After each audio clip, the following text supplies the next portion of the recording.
bem-vindos ao nosso podcast. Hoje vamos explorar um dos eventos mais significativos do século XX, a Revolução Cubana. Vamos entender os eventos que levaram à Revolução de 1959, suas repercussões no cenário geopolítico da Guerra Fria e as críticas frequentes ao modelo político e econômico adotado por Cuba. A Revolução Cubana foi um marco da história da América Latina que teve profundas implicações globais. Vamos começar com o contexto que levou este evento transformador. Cuba, antes da Revolução, era marcada por profundas desigualdades sociais e uma dependência econômica dos Estados Unidos. Em 1952, o general Fulgêncio Batista deu um golpe de Estado, intensificando a instabilidade política e social na ilha. Vários movimentos contestatórios surgiram, culminando no ataque ao quartel de Moncada, em 1953, liderado pelo jovem estudante de direito Fidel Castro. Embora o ataque tenha falhado e Fidel tenha sido preso, ele não desistiu de sua causa. Após sua libertação em 1955, Fidel Castro foi ao México, onde conheceu Che Guevara. Juntos fundaram o movimento 26 de Julho, o M26, e começaram a planejar a revolução. Em 1956, Fidel Castro e 82 homens partiram no iate Gana para Cuba, mas foram emboscados e forçados a se esconder em Serra Maestra. E foi lá que o movimento revolucionário ganhou força, com o apoio de camponeses, sindicatos e estudantes. Em agosto de 1958, os guerrilheiros desceram a Serra Maestra e, em 1º de janeiro de 1959, Batista fugiu do país. Fidel Castro entrou em Havana e fez o seu primeiro discurso como líder da revolução. Esse momento marcou o início de um novo capítulo na história cubana. O novo governo cubano rapidamente implementou reformas agrárias e nacionalizou propriedades estrangeiras, incluindo muitas americanas, e essas ações deterioraram as relações com os Estados Unidos, levaram a um embargo econômico e tentativas de desestabilização, uma invasão da Baía dos Porcos em 1961 e a crise dos mísseis em 1962. A Revolução Cubana e seu legado são temas intensos e debates, as críticas frequentes, que incluem a exportação da revolução, a opção pela luta armada, por meio de transformação social, inspirou movimentos similares em outros países da América Latina, como o Brasil, durante a ditadura militar. O modelo da economia centralmente planejada é acusado de inibir a livre iniciativa e a geração de riqueza, resultando na distribuição da pobreza. Partido único. A adoção de um regime político de partido único é vista como incompatível com o pluralismo e a liberdade de escolha das democracias liberais. A imagem de Che Guevara, capturado por Alberto Coda, tornou-se um ícone mundial na luta sociais. Interessante refletir com essa imagem, que se tornou parte da cultura de massa, algo que talvez o próprio Che não tivesse imaginado. A Revolução Cubana é um exemplo poderoso de um movimento social que podem transformar a história de um país e influenciar a política global. Ela continua sendo um tema relevante para debates sobre soberania, justiça social e os limites de poder imperialista. Obrigado por nos acompanhar nesse mergulho na história da Revolução Cubana. Até a próxima!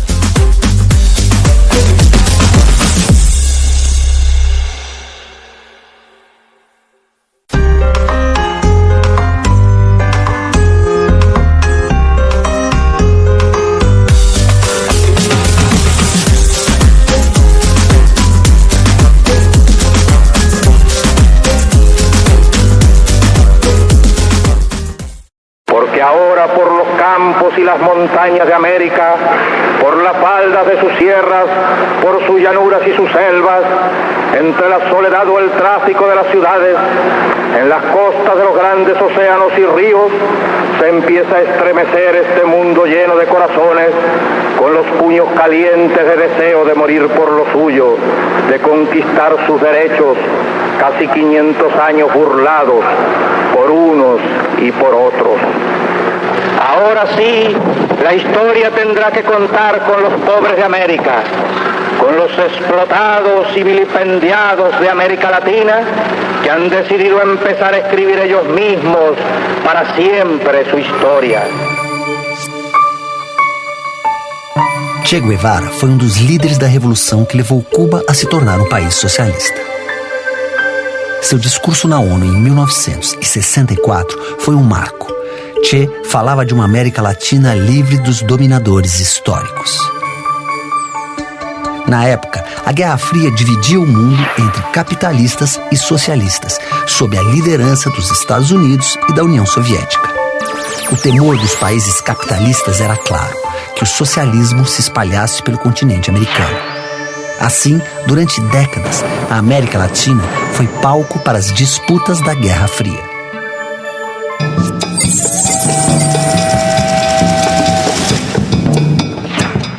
Descoberta por Cristóvão Colombo em 1492, Cuba passou boa parte de sua história como colônia espanhola.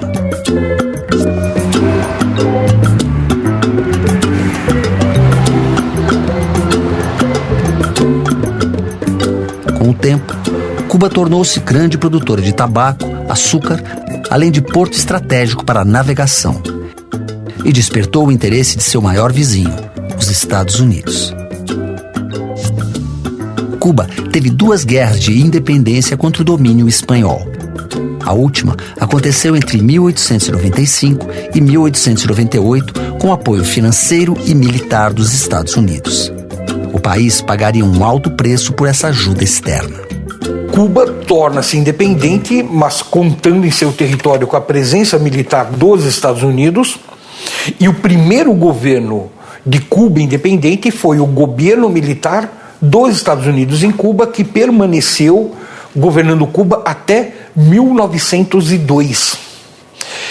E apesar de ser um governo relativamente curto, foi exatamente nesse período em que foram estabelecidos os mecanismos principais de dominação dos Estados Unidos em Cuba.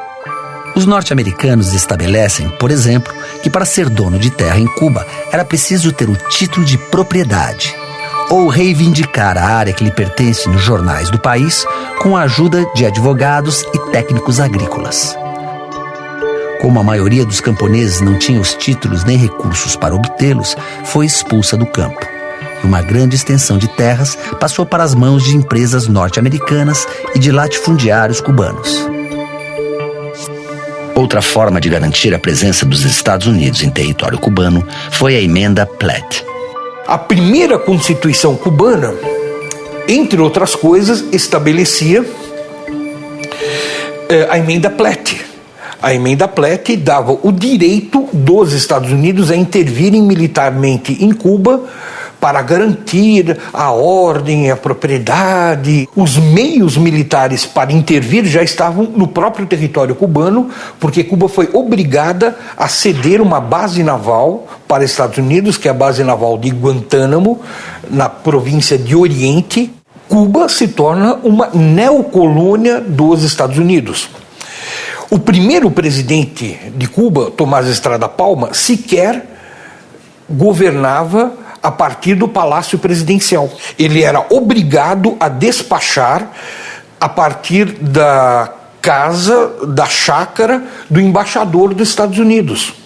Era uma forma da embaixada dos Estados Unidos demonstrar de onde realmente residia o poder.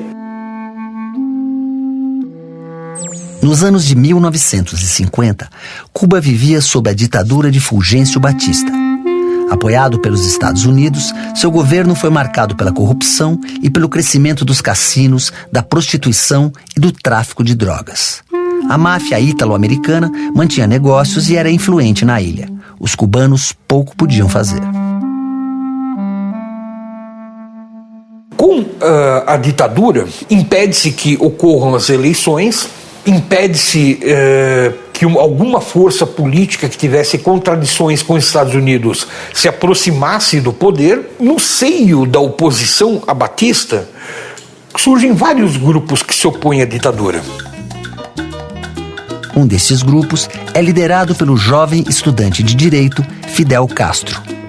De família abastada, Fidel iniciou uma campanha contra a ditadura 3 dias após o golpe de Batista. A intenção era derrubar o governo através da luta armada. Mas como conseguir armas? Em 1953, com um grupo de jovens, Fidel decide atacar Moncada, o segundo quartel mais importante de Cuba. O grupo não foi bem sucedido. Vários integrantes morreram no combate, outros executados no mesmo dia e uma minoria foi levada a julgamento. Fidel Castro estava entre eles e fez sua própria defesa, que ficou conhecida por uma frase: "Condenem-me, a história me absolverá". Após 2 anos presos, os líderes da revolução são anistiados. Fidel Castro, Camilo Cienfuegos e Raul Castro são recebidos com entusiasmo pelo povo, mas partem para o México a fim de organizar um movimento e o próximo ataque contra a ditadura. Fidel ele se estabelece no México, se organiza no exterior, busca recursos entre a comunidade, recursos financeiros entre a comunidade de cubanos que moram nos Estados Unidos, principalmente.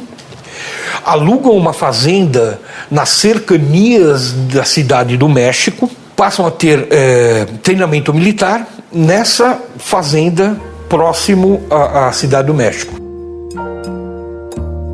No México, Fidel conhece o médico Ernesto Guevara, o Che, argentino de formação marxista. Che conhecia bem a realidade latino-americana em razão de suas viagens. Estava atendendo um dos guerrilheiros do grupo de Fidel quando se interessou pela causa cubana.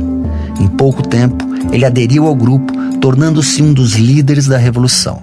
Hoy aprovecho a oportunidad de la visita de un periodista cubano para dar al pueblo de Cuba el primer saludo que tengo oportunidad de dar. Un pueblo que he decidido defender, conociendo solamente a través de la acción y del pensamiento de nuestro jefe Fidel Castro.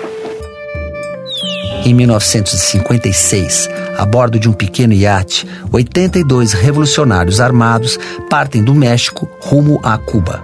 Chegando à ilha, foram atacados pelas tropas do governo de Batista. Os únicos 15 sobreviventes se embrenham pela mata, quase sem comida e água. Caminham por dias até chegar à Sierra Maestra, uma região onde os camponeses lutavam contra os latifundiários. Os latifúndios começam a avançar, inclusive para essa região. Produção de café. Muitas vezes pegava camponeses para arrendatários para produzir café, para plantar café. Quando o café começava a dar os seus primeiros frutos, a população era expulsa. E foi justamente nesse lugar que Fidel acabou desembarcando. Rapidamente, uma rede de proteção da população camponesa se estende sobre os sobreviventes, que fornece alimento, informação, que protege, né, adota esses revolucionários da cidade que estão perdidos no campo. Graças ao apoio dos camponeses locais, o movimento se reorganizou e passou a receber novos integrantes. Durante quase 3 anos, os revolucionários fizeram ataques para conseguir armas e travaram várias batalhas contra o exército de Batista. O movimento revolucionário se fortaleceu a ponto de vencer uma grande ofensiva. Nessa ofensiva, foi organizada uma força militar com cerca de 12 mil homens, com apoio de artilharia, força aérea, inclusive navios, fragatas que a partir da costa poderiam bombardear a Sierra, né? E foi uma ofensiva de 35 dias. Agora uma pergunta: como é que um grupo de 300 guerrilheiros consegue destruir né, ou vencer um grupo numericamente muito superior, que eram 12 mil homens, bem armados, equipados, com força aérea, etc. Naquele momento, o exército de Batista era visto como um exército de ocupação. Era um exército desmoralizado. A maioria dos soldados estavam no exército por causa do salário. E quase nenhum desses soldados estava disposto a morrer em nome do Batista e de sua ditadura. Já o movimento revolucionário contava com combatentes aguerridos que lutavam por um ideal, a construção de uma nova Cuba. No final de 1959, a guerrilha revolucionária avança rumo à capital, Havana. Em 1º de janeiro de 1959, as colunas guerrilheiras tomaram toda a ilha e Fulgêncio Batista renunciou. A revolução era vitoriosa. A população saiu às ruas para comemorar e saudar os combatentes.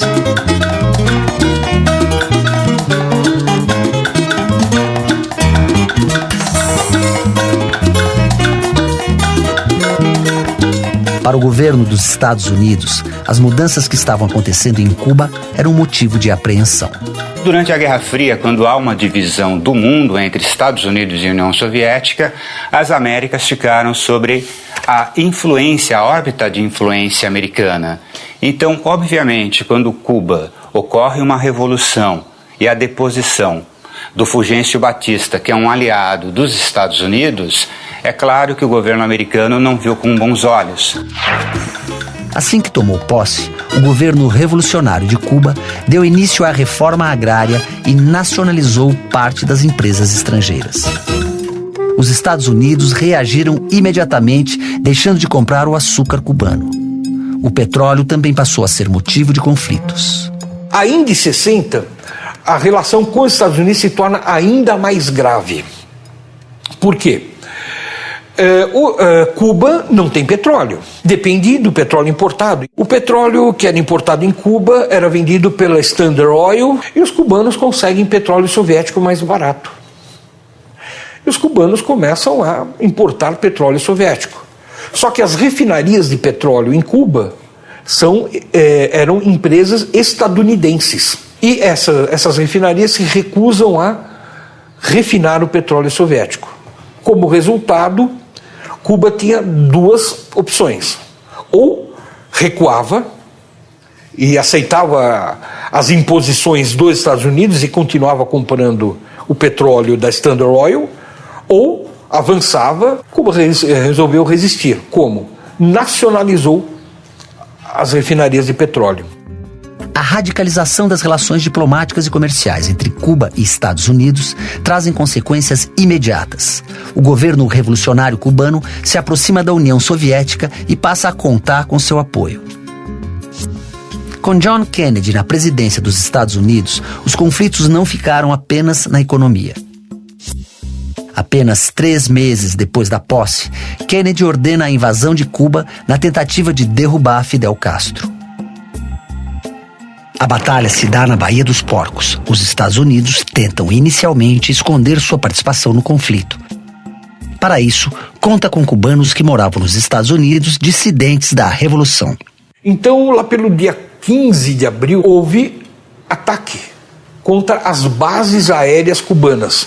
Então, aviões da Brigada 2506, com insígnias da Força Aérea Cubana, atacaram as bases cubanas.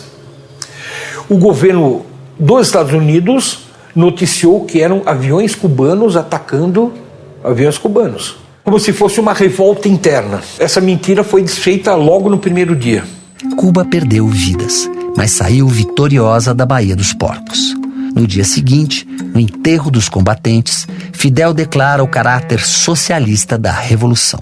Inicialmente, a Revolução Cubana não foi marxista, mas o processo de radicalização das relações com os Estados Unidos, que começa a boicotar a Revolução, promovem aquela invasão pela Baía dos Porcos no início dos anos 60, cortam a cota de açúcar que Cuba dependia do mercado dos Estados Unidos. Então, Cuba se vai aproximando da União Soviética, não por uma opção ideológica inicialmente, mas por necessidade de sobrevivência. A grande questão é a seguinte: durante a Guerra Fria não havia apenas uma rivalidade entre Estados Unidos e União Soviética, mas também uma rivalidade no seio do próprio bloco socialista, que era uma rivalidade entre China e União Soviética.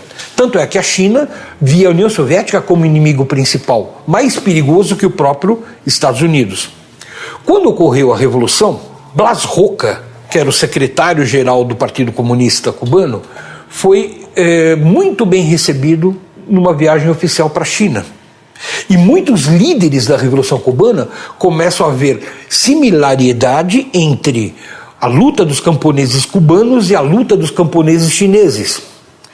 De tal forma que os soviéticos começaram a se preocupar com isso, começaram a temer que Cuba começasse a gravitar em torno da esfera chinesa, dentro dessa divisão do bloco socialista. E para evitar que isso acontecesse, a União Soviética não hesitou em apoiar Cuba. A pressão econômica dos Estados Unidos se tornou mais intensa a partir da expulsão do país da OEA, Organização dos Estados Americanos, e do total embargo econômico em 1962. Os países que fizessem negócios com Cuba sofriam represálias.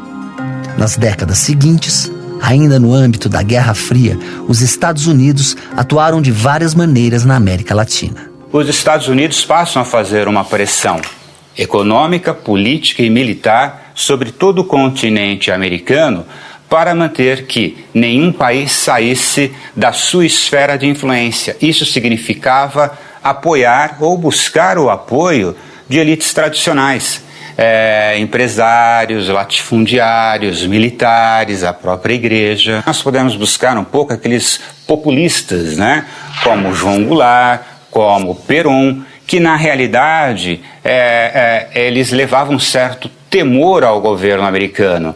Então o que acontece? Os Estados Unidos passam a financiar grupos que viriam implantar ditaduras.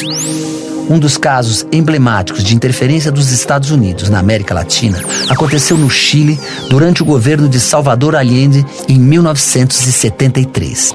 Los 2 o 3 primeros años van a ser muy duros, pero sobre la base de un gobierno recto, moral, en que no haya privilegios y granjerías para unas minorías, el pueblo va a responder. Ese es el gran aval que tengo yo. La entereza, el patriotismo y la moral del pueblo chileno. Allende foi o primeiro chefe de Estado socialista democraticamente eleito na América Latina. Estava há 3 anos no poder quando sofreu um golpe de Estado liderado pelo chefe das Forças Armadas chilenas, Augusto Pinochet. De fato, havia uma certa radicalização e os Estados Unidos já não tinham o poder que tinham no final da Segunda Guerra e justamente a ideia de que está se enfrentando, no caso da América Latina especificamente, tinha Vietnã também, né? Um conflito bastante profundo, né? Com movimentos de esquerda, né? E no caso do Chile, o sucesso de um governo eleito socialista poderia influenciar partidos comunistas na Europa, especialmente o Partido Comunista Italiano, que estavam apostando em vias eleitorais. Então, Estados Unidos via o Chile como um país problemático porque, diferentemente de Cuba, que era uma ilha, o Chile é um país maior que tinha fronteira com vários países da América Latina, onde havia movimentos radicalizados na Argentina, né, na Bolívia, e hoje tem já documentação aberta que mostra que Estados Unidos, e sempre se desconfiou, mas que mostra que Estados Unidos tiveram uma participação no golpe. Mesmo distante geograficamente, durante as décadas de Guerra Fria, a União Soviética usou territórios latino-americanos para treinar e financiar guerrilheiros.